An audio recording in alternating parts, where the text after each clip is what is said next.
Mr. President, we have a Facebook page, you'll not be surprised to hear, as part of this symposium that Pete Peterson has organized for us. This is from Linda Knowlton in Fort Collins, Colorado. I'm a registered independent.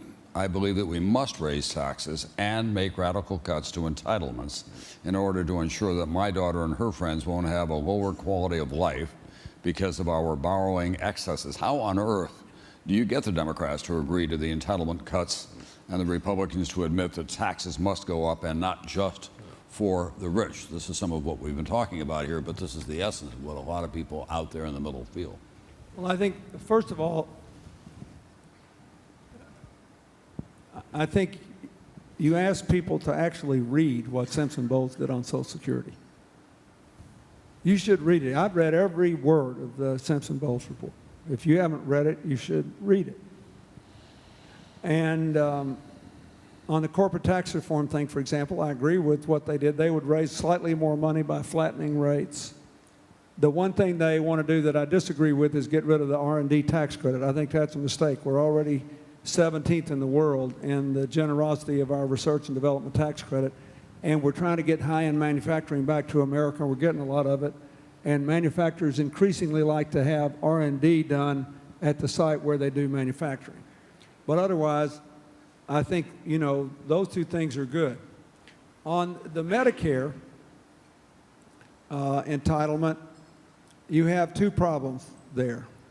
One is demographic. If the baby boomers consume health care at the same percentage of GDP our kids did, our parents did, we're sticking to our kids.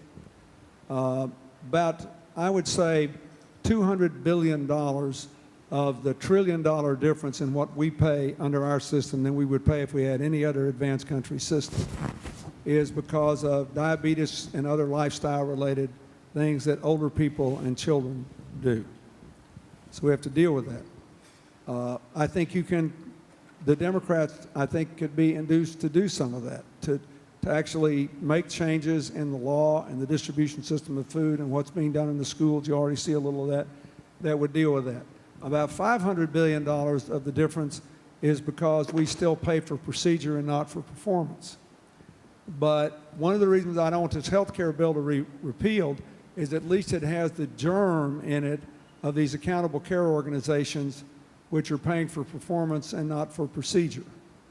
And there are lots of them around the country now that have far lower inflation than overall. Then about $30 billion of the difference is because of the way we finance health care with huge paperwork costs and cost shifting, which will be diminished under this new system. You know, we've already had $1.3 billion in healthcare premiums returned this year under the 85% rule.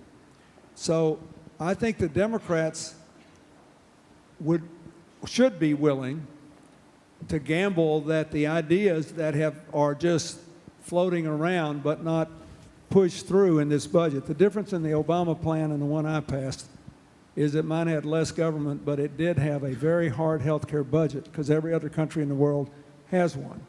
And everybody said Bill Clinton's trying to ration health care. We ration health care every single day in America in millions of ways that we don't see. But the president, even with 60 votes to overcome the filibuster, couldn't get a budget through. I understood that, a budget cap.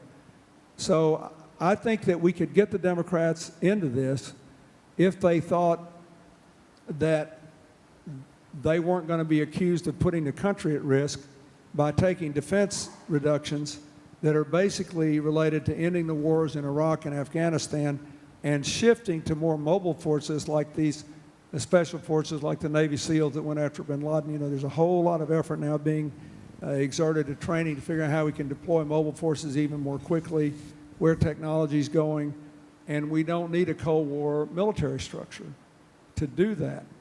So I think if the Republicans showed a willingness to work with us on the defense cuts and some willingness to do something on revenues, I think we could get there. And I agree with the gentleman. You know, I don't think it would kill the country if we had growth to have the tax rates across. This is just me now. This is not, I'm not speaking for the White House, but I think you could tax me at 100% and you wouldn't balance the budget. We are all going to have to contribute to this, and if middle-class people's wages were growing up again and we had some growth in the economy, I don't think they would object to going back to the tax rates that obtained when I was president. The country did pretty well then, and very few people thought they were overtaxed because we had a growing income, tight labor markets, low inflation in health care, and rising wages. You got to put it all together to make it palatable. But again, I think that we can't be in a position where one of the negotiating partners says, that's non-negotiable. Not only will we not raise taxes, we want the Bush tax cuts, and we want more tax cuts, and we want the right to disregard what the Congressional Budget Office says that our budget will do to the bill. You can't do that. It's hard to have a deal if there's no arbiter.